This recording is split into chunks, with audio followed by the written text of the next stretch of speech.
आता या ठिकाणी किती टोटल तुम्हाला द्यायचं आहे, डिस्ट्रीब्युशन किती करायचं आहे तुम्हाला, 41%. लक्षात घ्या 41% म्हणजे काय, केंद्राकडे जेवढा पैसा आहे त्यातला 41% पैसा राज्यांना जाणार. ऑफकोर्स सगळ्या केंद्रातल्या सगळ्या पैशाचा 41% नसतो तो. केंद्रामध्ये जे सेस आणि आपण ज्याला सरचार्ज म्हणतो, ओके, हे एक्स्ट्रा टॅक्स असतात ज्या पैशाचं डिस्ट्रीब्युशन होत नाही, बाकी सगळ्या पैशाचं डिस्ट्रीब्युशन होते. त्यामुळे केंद्राकडे असलेला मोस्ट ऑफ द पैसा जो आहे त्याचं डिस्ट्रीब्युशन होऊन जाते. 41% पैसा राज्याला जातो. 14व्या वित्त आयोगाने ती शिफारस 42% केली होती, यांनी 1% कमी केलेला आहे. तो 1% कमी का केला, नॉर्मली कमी होत नसतो, वाढतच असतो. हा जो 1% कमी केलेला आहे तो जम्मू काश्मीर साठी केलेला आहे, की जम्मू काश्मीर पहिले राज्य होतं, ते आता केंद्रशासित प्रदेश झाले, 2 केंद्रशासित प्रदेश बनलेले आहेत, राईट. मग आता त्यांना पैसा देण्याची गरज नाहीये वित्त आयोगाकडून, कारण वित्त आयोगाचा पैसा फक्त राज्यांसाठी आहे, केंद्रशासित प्रदेशासाठी नाही आहे. त्यामुळे जम्मू काश्मीरला जो पैसा जाणार होता तो आता त्याला देण्याची गरज नाही, कारण तो केंद्रशासित प्रदेश बनलाय, म्हणून ते 42 ते 41 केलेला आहे. ओके, त्यामुळे 41% पैसे जाणार आहे. ते जिथे दिलेलं आहे जम्मू काश्मीर बद्दल, त्याचा जो 1% आहे त्या राज्याचा, तो 1% इथून काढून घेतलेला आहे. जम्मू काश्मीरला भरपूर पैसा जायचा. या ठिकाणी टेबल दिलेला आहे पहा, क्रायटेरिया. ओके, आता खूप डिटेल मध्ये करायचं नाही, फक्त तुम्हाला लक्षात ठेवायच्या आहेत काही गोष्टी. ज्यावेळेस 16 वित्त आयोग येईल त्यावेळेस 16 वित्त आयोग आणि 15 वित्त आयोगाचा असा एक टेबल लक्षात ठेवून द्यायचा. आता हे सध्या 15 आणि 14चा आहे, 14ची तुम्हाला गरज नाही. 14 आणि 15 दिलेला आहे कारण आपल्याकडे 2च आहेत सध्या, शेवटचे हे 2.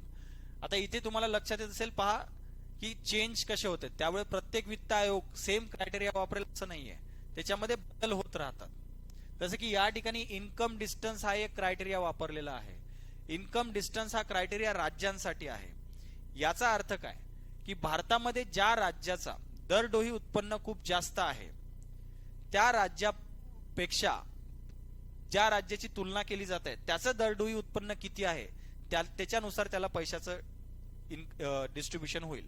समजा महाराष्ट्राचं दरडोई उत्पन्न जर जास्त असेल, खूप जास्त, मग त्याची तुलना महाराष्ट्राची तुलना कशासोबत केली जाईल, ज्या राज्याबद्दल विचार केला जातो पैसा डिस्ट्रीब्युशन करण्याबद्दल, की केरळला किती पैसा द्यायचा, राईट.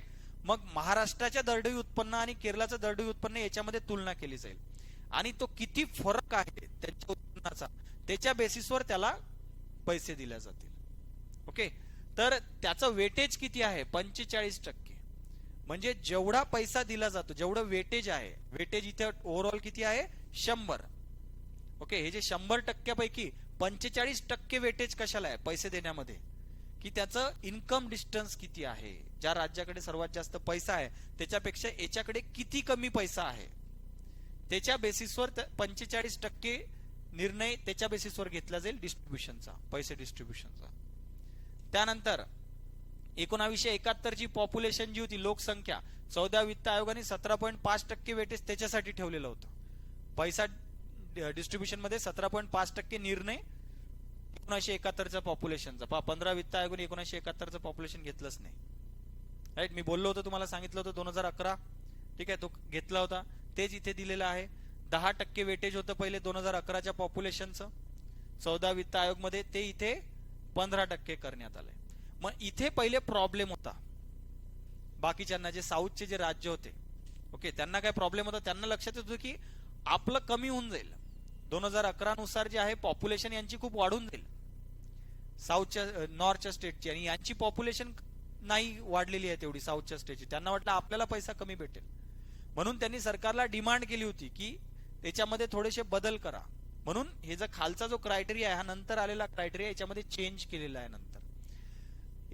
एरियानुसार 15% पहिले दिले जाणार होते, आता इथे पण किती आहे, 15%. त्यामुळे एरियाचं वेटेज सेम आहे, ज्याचा जास्त एरिया त्याला जास्त पैसे, ज्याचा कमी एरिया त्याला कमी पैसे, एरियानुसार, ठीक आहे. कारण जेवढा मोठा एरिया तेवढं जास्त प्रॉब्लेम्स असतात, तेवढा जास्त समस्या असतात, ज्याचा कमी एरिया तेवढ्या समस्या कमी. त्यामुळे एरियाला वेटेज किती आहे, 15% वेटेज आहे.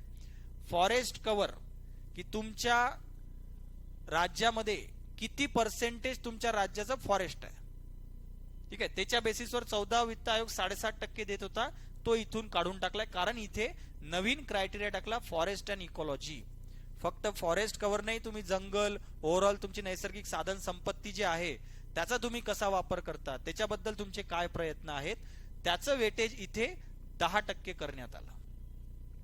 हे साऊथला फायदा झाला, कारण साऊथची याबद्दलचे जे गोष्टी होत्या त्या भरपूर चांगल्या. नॉर्थ ईस्ट आणि साऊथ, नॉर्थ ईस्टने पण प्रयत्न केलेले आहेत, साऊथचे पण प्रयत्न आहेत.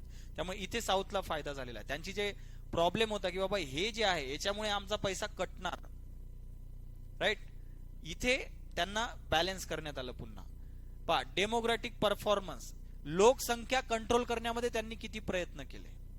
पहिले नव्हतं, त्यांना वाटत होतं ना की आमचं वेटेज कमी होऊन जाईल. पण आता या ठिकाणी लोकसंख्या कंट्रोल कोणी जास्त चांगली केली होती, साऊथच्या स्टेटनी चांगली केली होती. त्याला वेटेज देण्यात आलेलं आहे. पहा 12.5% वेटेज वाढवलंय, चांगलं वेटेज ठेवलंय 12.5%.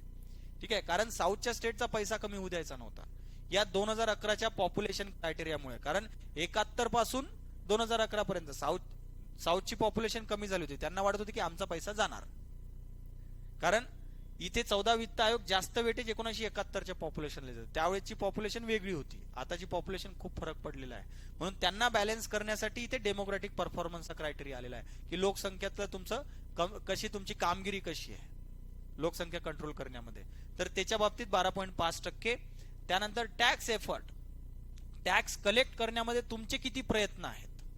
ओके, कर प्रयत्न म्हणजे कर कलेक्ट करण्यामध्ये यामध्ये सुद्धा साऊथचे स्टेट आघाडीवर आहेत. साऊथ म्हणजे मी इथे महाराष्ट्र पण कन्सिडर करतोय. ओके, मी टोटलच जे डेव्हलप स्टेट आहेत खालचे त्यांच्याबद्दल बोलतोय. तर यांनी टॅक्स कलेक्ट करण्यामध्ये इतक्या वर्षामध्ये खूप चांगले प्रयत्न केले, म्हणून त्याला सुद्धा 2.5% वेटेज ठेवलेला आहे.